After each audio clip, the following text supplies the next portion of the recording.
I enjoyed the video that I made yesterday, and I think I'd like to do more of that. I like video as a medium. I like talking, and I don't like dominating the conversation, so I can talk to my laptop. I've been talking to my TV forever, so this is a natural transition. I didn't really know what I wanted to say today, so I thought I would read some Walt Whitman out loud because Walt Whitman is not only a figure that is taught in American institutions of learning, he's actually worthy of being taught in institutions of learning.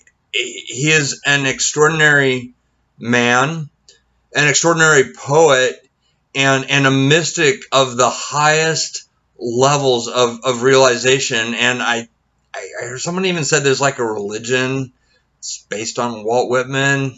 Let's not get carried away. But Walt Whitman was a great man, an enduring man, an immortal man who clearly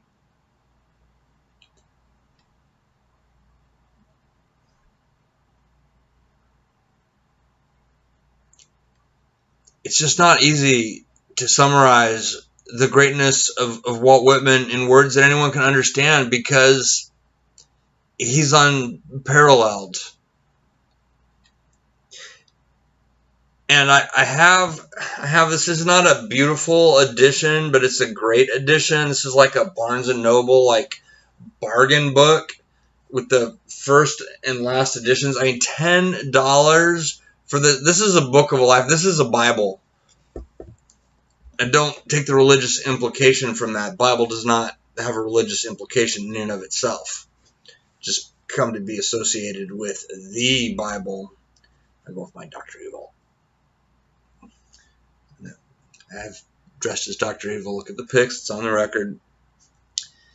And anyway, so I did I'm like, what am I going to read from Walt Whitman? And I opened it like right to this page. My eye fell on the title of this poem, this very one. And it is poignant, almost beyond belief.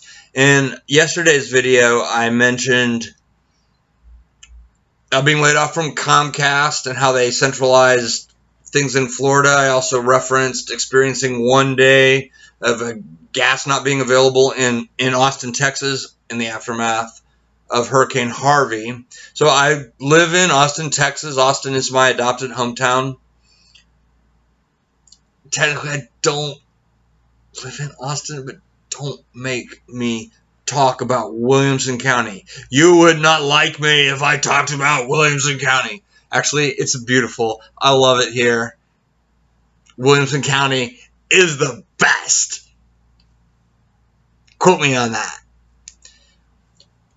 But basically, I work in Austin, technically, barely, but it's in Austin. I work in Austin. I love Austin. When I was laid off from Comcast, that was when I lived in Tallahassee, home of Florida State University and the Seminoles. Now, it's not at all offensive that the Seminoles are called the Seminoles because they've been endorsed by real Seminoles. So, therefore, it's okay that they have a white person dress up as Chief Osceola and ride a horse onto the field and drive a burning spear into the ground before their home games. That's okay because real Seminoles signed off on it.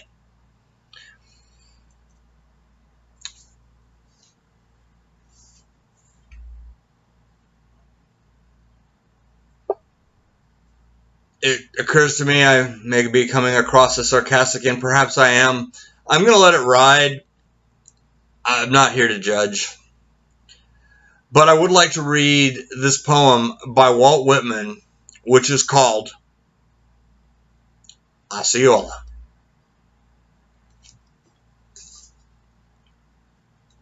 When his hour for death had come, he slowly raised himself from the bed on the floor, drew on his war dress, shirt, leggings, and girdled the belt around his waist, called for vermilion paint, His looking glass was held before him. Painted half his face and neck, his wrists and backhands. Put the scalp knife carefully in his belt, then lying down, resting a moment. Rose again, half sitting, smiled, gave in silence his extended hand to each and all. Sank faintly low to the floor, tightly grasping the tomahawk handle. Fixed his look on wife and little children, the last. And here a line in memory of his name and death.